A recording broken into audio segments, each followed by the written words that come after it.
very few dentists are aware that the fluoride in public water supplies is a pharmaceutical-grade product. It is, in fact, an industrial waste. It's the waste from the Florida phosphate industry. In the 1950s, the Florida phosphate industry was being sued by farmers and citizens living near those plants because the fluoride was killing their cattle, destroying their crops. The Florida phosphate industry today is prevented from having to dispose of its industrial effluent in a toxic waste dump by the device of shipping that in tanker trucks around the country and dumping it in our water supply.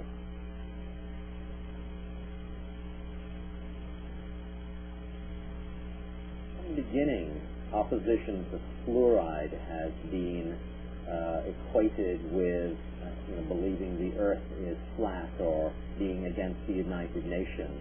Opposition to fluoride is equated with quackery or paranoia. And in fact, that's really a media smear. In 1950, the public health endorsed water fluoridation. Almost immediately, there was a national movement against fluoride, and that was led by Dr. George Wolbach. You should all know George Wolbach's name. He was the first physician to warn of the dangers of fatal allergic reaction to penicillin. Wolbach was one of the first physicians to warn of the dangers of emphysema from smoking. He saw in his own surgery in his practice in Detroit, Michigan, that people were coming in with these ailments, unexplained ailments, whether it was back pain or gastric distress, muscle fatigue, headaches, and he figured out that it was low-dose fluoride. But as with a lot of drugs or chemicals, there's a small subset of people who are uniquely allergic to the chemical, and Wolbach realized that it was fluoride, and he performed a whole series of double-blind experiments where people were given fluoridated water without knowing it, and the symptoms recurred. And very quickly, Wolbach's name, rather than be seen as this giant of public health, committed to safeguarding public health, somebody who would warn us about penicillin or tobacco, suddenly George Wolbach becomes this marginal fringe figure who is criticized for his opposition to fluoride, and that's something that takes place again and again and again. Speaking out as a doctor or a dentist against fluoride is a third rail.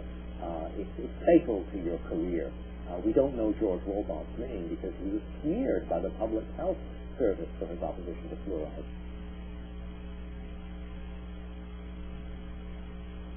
In the 1990s, the senior toxicologist for the EPA's Office of Water said that the cancer tests that had been done on fluoride, where laboratory animals were given fluoride, he said that those results had been gerrymandered, that in fact the equivocal verdict that fluoride was a carcinogen ought to have been much stronger.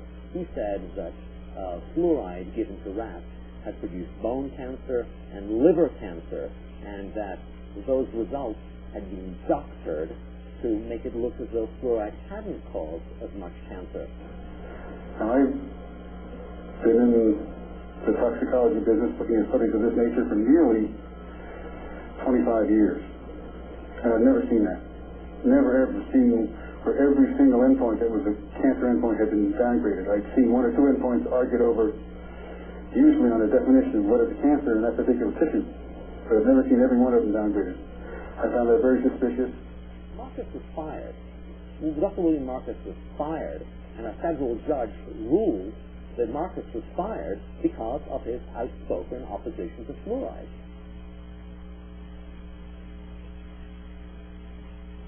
The first two chapters of the book relate the story of Dr. Phyllis Mullenix at the Flouride Dental Institute. She had helped invent a new technology for studying the neurotoxicity of chemicals. It was called the computer pattern recognition system. And in essence, Dr. Mullenix's technology took photographs or video of animals which had been given a chemical in small doses, and then used computers to analyze the pattern behavior or the disruptions to pattern behavior when the animals have been given that chemical. While Mullenix was brought into the Science Dental Research Center to study some of the chemicals used in dentistry, and she was asked to study fluoride. And Phyllis Mullenix said, I'm not wasting my time with fluoride. Fluoride's given to children, it's good for children, it's been around for donkey's years. I'm wasting my time by studying fluoride. But she did as she was ordered, and Phyllis Mullenix found that fluoride in very modest doses produces effects in laboratory animals resembling attention deficit and hyperactivity disorder. The pattern that we saw is typically what we see with other neurotoxic agents that are well known to cause a hyperactivity or a memory problem or an IQ problem. When I first presented the results of these studies, one of the individuals sitting and listening to the results, he said, do you have any idea what you're saying? And he says, you're telling us that we're reducing the IQ of children. And basically I said, yes.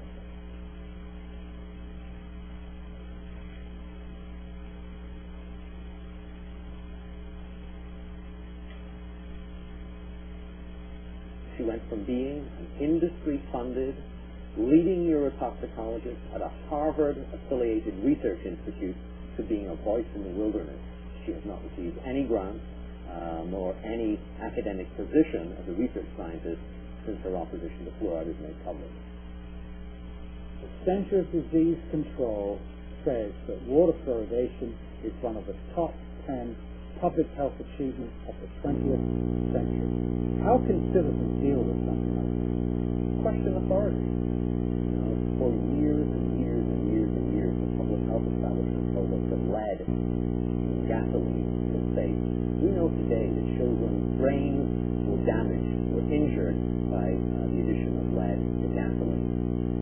The implications of this new documentary evidence, the implications of these very medical studies, which are now in the public domain as a result of my book, as a result of the medical work that's been done by people like Phyllis Mullenix, the willingness to speak truth of toxicologists like William Marcus. The implications of that research, of these new findings, is that something is terribly, terribly wrong, and we have been led very far astray. It's time to change. So that change will only come as a result of bravery, as a result of the willingness to invest time. I think it's time to speak up, to speak loudly, to get organized, and to fight for change.